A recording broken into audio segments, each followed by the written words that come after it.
Hey and welcome back to the channel. I'm Parker and today we're putting in the first ride, which is going to be the miniature train. You may have noticed from the shots at the beginning we have actually got the ticket and the gate entrance area in now. I'll show you more of that in the real-time section at the end of this video. So as what we're doing now is playing with the paths. I'm still getting used to the path system in this game. It is so much better than the original and Planet Zoo, but it's taken some getting used to. There's lots of tools and different ways to use them and combine them. I didn't know how to change the colour of these fences. I couldn't find the option anywhere. So if you know how to do that, please do let me know in the comments, please, because I want to be able to change the colour of these fences if that's possible. I do end up getting rid of them and putting custom ones in, I think, at the end. So now again, I'm going through the pieces trying to find what I want to get, because I don't know all the pieces yet and we're still getting used to them. I'm a new player, so I'm still getting used to what I've got options wise.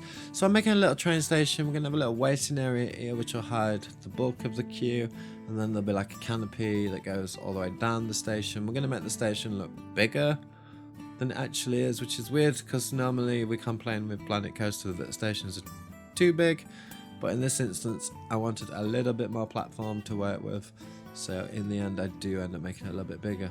Now you will see me put this roof on, and I've made the building a slightly off size to the grid. It's not an even number of 4-meter pieces, so the roof doesn't fit properly, and you will see me fight with this, and this took up a good 40 minutes of my time just fighting backwards and forwards this roof till I found back to the old trick of splitting out bits of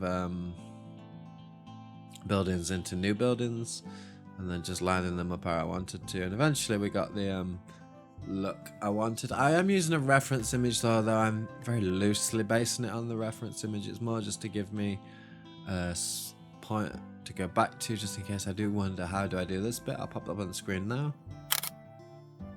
So that's kind of what I'm looking at as I'm doing this, and as you'll see as we progress, you can see it's based on that, but it's not an exact replica by any means, and I'm not aiming to get an exact replica.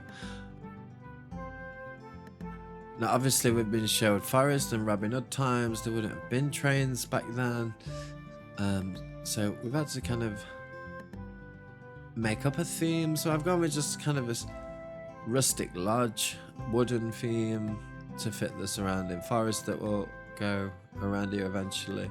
And this train, although it's just an oval at the minute, that's just me testing it so I can get peeps coming onto it, so I can see headroom clearances and things like that. It will go around the park because different parts of the park will be in like contained areas. So there'll be a bit which will have the swimming area, there'll be a bit maybe have a big roller coaster and a couple of flat rides in one area, and there'll be a considerable walk between these through the forest, and the train will be another way to get guests around the park, so they're not having to walk long distances between if they don't want to. We'll see what they do when the stuff's down in the park. So here's the canopy I was talking about. Nice and simple. For some reason, no matter which orientation and axes I used, I couldn't get this centerpiece to play nice. Everything was on a slight angle and it was quite tricky to work with, and I don't know why. I do remember early days of Planet Zoo, things like this being a bit off, and they got improved as the game went on. Maybe it's me using it wrong, I don't know, but I couldn't get it to do exactly what I want, which you'll see in a minute. As I go down the roof, it starts to like feed into the roof. There we go, look. So now I'm putting that in, as you see it goes down. It's not level, and it didn't matter which angle I used and where I started it on the flat ground. It didn't seem to help, so I just went in with a square piece without the diamond shape, and went down and completed that in the end.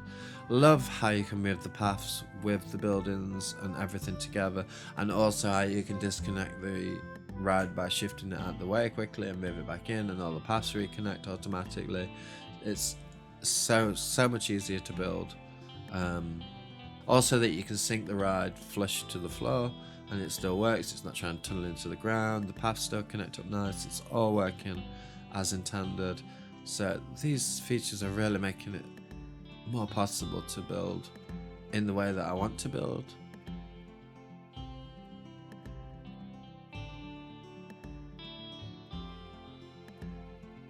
just coming in with some wood details here. Again, I had problems with the orientation of these. I couldn't get them to lay flat, and I don't know why. I'm still learning exactly how the building tools work in Planet Coaster 2, and it has been a couple of years since I built in Planet Zoo, so maybe I'm just doing something, I'm missing something, and I'll remember it at some point. I didn't want to do an interior on the queue area, but I do want to do an interior for the like canopy area, and you'll see that we add the roof all the way down, and you'll see in the little video footage I put in at the end that all of the platforms decorated up. It's got benches and bins. Now this sign, I don't know what I was doing here. I just thought, should we put some kind of sign on the building?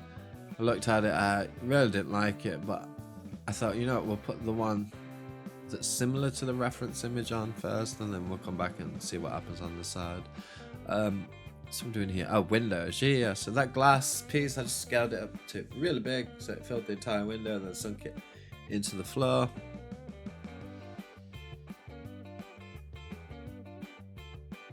Again, I like to frame up the buildings just to make them look a bit more detailed, gives them a bit more realism.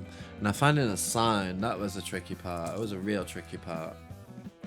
Eventually I did settle on one. It's this little antique looking one, but the marble obviously isn't working for this theme, so I just went in with some planks of wood and covered it all up, and eventually I got something that I was quite happy with.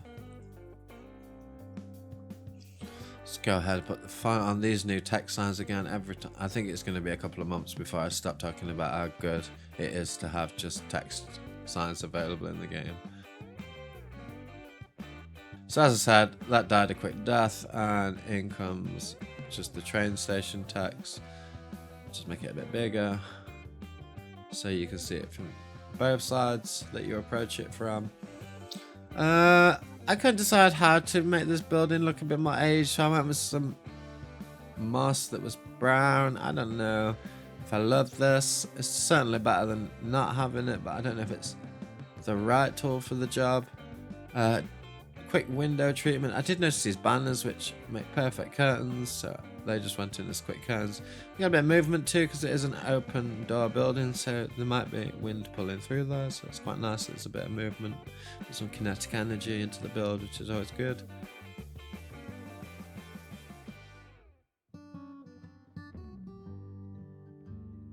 So now it's just adding some details like the fencing. I will have to move that entrance, and you will see it took me a while to figure out how to move the entrance.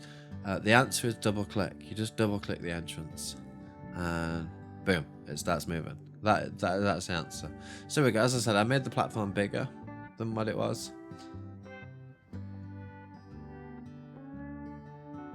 And then we come down. I thought if we just make like a concrete channel for the train to be on, just to give it that little bit of extra realism so it's not running over the wooden planks. It didn't feel very realistic. Here we are, I can move the train out of the way while I work on that, and it's not a problem. Pop it back and it all connects up lovely, not a problem. I think then the last thing I did here in the speed build was just come down and add in just the yellow edge to the concrete so people knew not to cross past that line until boarding the train, really. And then I'll see you in the real time for the rest of it.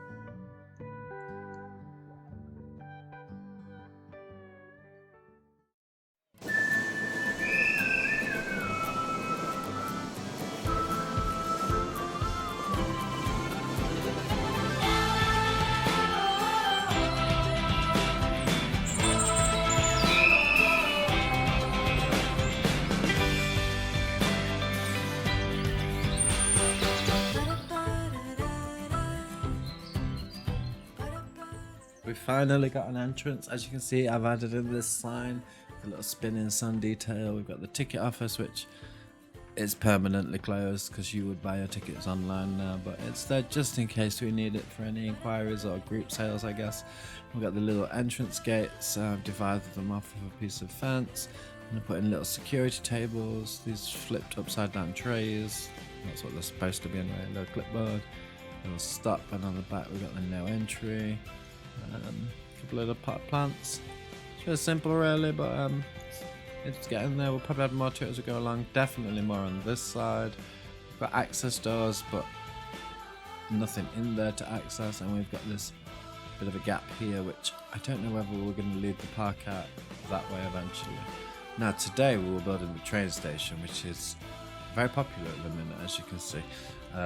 Queue is spilling out onto... I like how they form an orderly line, even when there's no orderly line to actually...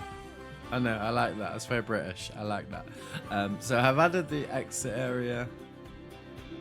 You see we've got the decking, and there's this split exit path which just goes either side of these trees, and some gardens I've added in. As you see the station, you saw that in the video. It's not really any different from what you saw. I did add a chimney, smoke effect, simple really, and some gardens and little steps up to a loft, maybe mezzanine storage area upstairs. From the station side of things, just got a bit of basic planting in, the backstage detail here, nothing too major yet. And inside the station I've lined the backside, which they never use, with, if I can get in there, with benches and bins. Then around the camera, hello. Over here we've got just a few little details just to bring in the realism. I don't want to go overboard, but just nice touches just to imply that something's happening, I guess. And then that's pretty much it. But moving forward, this decking here is for either a coffee shop or a pub that I want to put on this corner. I've not decided which one yet. If you think it'd be better as a pub, let me know. If you think it'd be as coffee shop / cafe, let me know if you've got an opinion either way. Otherwise I'll just build what comes. But I'm thinking something oldie worldy to tie in on this theme, which eventually will lead on to the first coaster, which will fill this area here, probably come over the path and spill out here as well. I'm going to leave that as a surprise for what kind of coaster I choose, but after looking at all the options and thinking about the park and what kind of rides I want to put in here, I think I've settled on one that I'm happy with. We can connect the backstage up here to that coaster's backstage too, which would be quite nice. So give kind of a separate path for the staff to go along.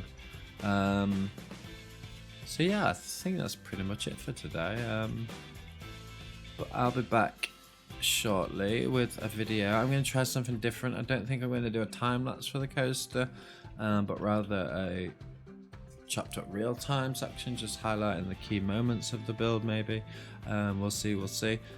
Do give me a like and subscribe if you've enjoyed watching this. It really does help me a lot. It lets YouTube know that I'm making the right kind of content, and it lets me know you're enjoying the content as well. So if you could do that, that would be amazing. So thank you. And as I said, I'll see you soon with another episode of Sherwood Pines.